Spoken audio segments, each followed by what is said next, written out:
ಕಳೆದ ಬಾರಿಯ ಕೋವಿಡ್ ನಿಧಾನವಾಗಿ ಮರೆಯಾಗ್ತಾ ಇದ್ದಂತೆ ಆರ್ಥಿಕತೆ ಸ್ವಲ್ಪನೇ ಸುಧಾರಿಸ್ತಿದೆ. ಹಣಕಾಸಿನ ಸ್ಥಿತಿಯ ಸುಧಾರಣೆ ಜೊತೆಗೆ ಕಾರ್ಪೊರೇಟ್ ವಲಯದ ಬೆಳವಣಿಗೆ, ಈ ಎಲ್ಲ ಕಾರಣದಿಂದಾಗಿ ಆಫೀಸ್ ಸ್ಪೇಸ್ಗಳ ಬೇಡಿಕೆ ಕೂಡ ಹೆಚ್ಚಾಗ್ತಿದೆ. ಇದೇ ರೀತಿ ರಿಯಲ್ ಎಸ್ಟೇಟ್ ವಲಯದಲ್ಲೂ ಕೂಡ ವಾಸಯೋಗ್ಯ ಮನೆಗಳ ಬೇಡಿಕೆ ಕೂಡ ಸತತವಾಗಿ ಹೆಚ್ಚಾಗ್ತಾ ಇದೆ. ಇದೆಲ್ಲವುಗಳ ಲಾಭ ರಿಯಲ್ ಎಸ್ಟೇಟ್ ಕಂಪನಿಗಳಿಗೆ ದೊಡ್ಡ ಮಟ್ಟದಲ್ಲಿ ಸಿಗೋ ಹಾಗೆ ಕಾಣಿಸ್ತಿದೆ. ದೆಹಲಿಯ ರಾಷ್ಟ್ರೀಯ ರಾಜಧಾನಿ ಪ್ರದೇಶದಲ್ಲಿರುವಂತಹ NCR ಅಂದರೆ ಅನಂತರಾಜ್ ಲಿಮಿಟೆಡ್ ಕೂಡ ಇಂತಹದ್ದೇ ಒಂದು ರಿಯಲ್ ಎಸ್ಟೇಟ್ ಕಂಪನಿ ಆಗಿದೆ.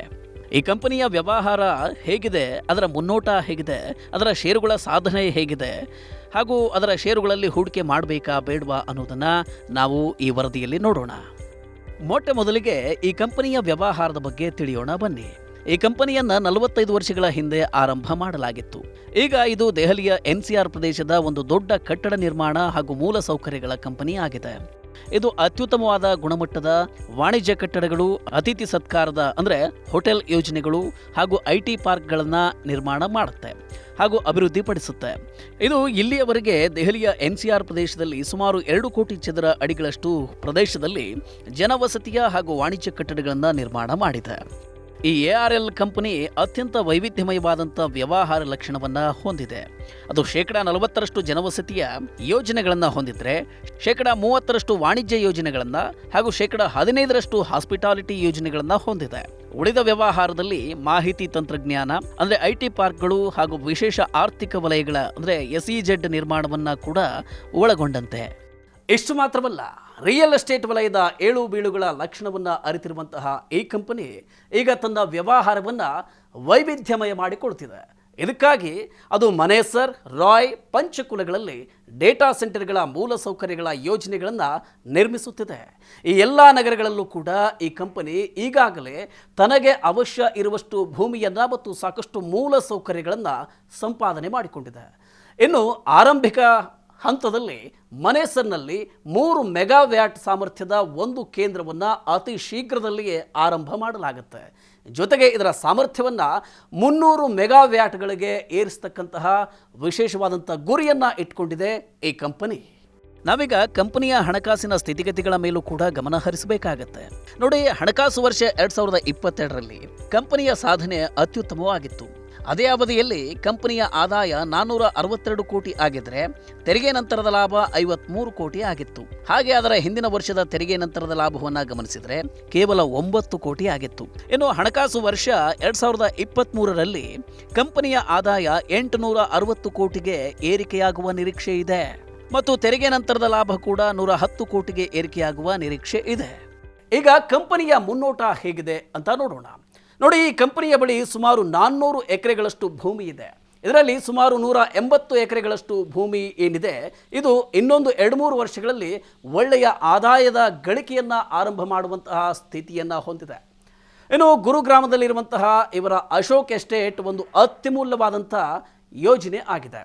ಅದರಲ್ಲಿ ಕಂಪನಿ ಸುಮಾರು 160ರಿಂದ 180 ಚದುರು ಅಡಿಗಳಷ್ಟು ಫ್ಲ್ಯಾಟ್ಗಳನ್ನು ಮಾರಾಟ ಮಾಡಲಿದೆಯಂತೆ. ಹಾಗೆ ಕಂಪನಿ ಮುಂದಿನ 2 ವರ್ಷಗಳ ಕಾಲ ಈ 2 ಯೋಜನೆಗಳ ಮೇಲೆ ತನ್ನ ಗಮನವನ್ನು ಕೇಂದ್ರೀಕರಿಸುತ್ತೆ ಮತ್ತು ಇದರಿಂದ ಬರತಕ್ಕಂಥ ನಗದು ಹಣದಿಂದ ಡಿಸೆಂಬರ್ 2023 ವೇಳೆಗೆ ತನ್ನೆಲ್ಲ ಸಾಲಗಳನ್ನು ತೀರಿಸಿ ಬಿಡುವಂತಹ ಗುರಿಯನ್ನು ಇಟ್ಕೊಂಡಿದೆಯಂತೆ ಕಂಪನಿಯ ಮೇಲೆ ಸದ್ಯ 900 ಕೋಟಿ ಸಾಲ ಕೂಡ ಇದೆ. ಆದರೆ ಕಂಪನಿಯ ಆಡಳಿತ ಮಂಡಳಿಗೆ ಇರುವಂತಹ ಭರವಸೆ ಏನಪ್ಪಾ ಅಂದರೆ ಅದರ ಎಲ್ಲ ಡೇಟಾ ಸೆಂಟರ್ ಯೋಜನೆಗಳಲ್ಲಿ ಅಥವಾ ಇನ್ನಿತರ ವ್ಯವಹಾರಗಳಲ್ಲಿ ಹೂಡಿಕೆ ಮಾಡೋದಕ್ಕೆ ವ್ಯೂಹಾತ್ಮಕವಾದಂಥ ಹೂಡಿಕೆದಾರರು ಸಿಗ್ತಾರೆ ಅನ್ನೋದು. ಇನ್ನು ಕಂಪನಿಯ ಮನೇಸರ್, ರಾಯ್ ಮತ್ತು ಪಂಚಕುಲ ನಗರಗಳಲ್ಲಿ 3 ಡೇಟಾ ಸೆಂಟರ್ಗಳ ಭೂಮಿಯ ಒಟ್ಟು ಮೌಲ್ಯವೇ ಸುಮಾರು 3,000 ಕೋಟಿಯಷ್ಟಿದೆ. ಇಷ್ಟು ಮಾತ್ರವಲ್ಲ, ಕಂಪನಿಗೆ ಅದರ ಡೇಟಾ ಸೆಂಟರ್ಗಳ ಬಾಡಿಗೆದಾರರಿಂದ ನಿರಂತರವಾದಂಥ ಆದಾಯ ಬರ್ತಾ ಇರುತ್ತೆ. ಏಕೆಂದರೆ ಇಂತಹ ವ್ಯವಹಾರಗಳಲ್ಲಿ ಗ್ರಾಹಕರು 10ರಿಂದ 15 ವರ್ಷಗಳ ಬಾಡಿಗೆ ಒಪ್ಪಂದಗಳಿಗೆ ಸಹಿಯನ್ನು ಹಾಕಿರ್ತಾರೆ. ಇವೇ ಕಾರಣಗಳಿಗಾಗಿ ಈ ಕಂಪನಿ ಮಧ್ಯಮದಿಂದ ದೀರ್ಘಾವಧಿಯಲ್ಲಿ ಉತ್ತಮವಾದಂಥ ಬೆಳವಣಿಗೆಯನ್ನು ಸಾಧಿಸಲಿದೆ ಎನ್ನುವಂತಹ ನಂಬಿಕೆಯನ್ನು ಹೊಂದಿದ್ದಾರೆ ಎಕ್ಸ್ಪರ್ಟ್ಸ್. ಸರಿ, ಹಾಗಾದರೆ ಈಗ ಬರೋ ಸಹಜವಾದ ಪ್ರಶ್ನೆ ಅಥವಾ ಬಹಳ ಮುಖ್ಯವಾದಂಥ ಪ್ರಶ್ನೆ ಕೂಡ ಇದೇ ಆಗಿದೆ.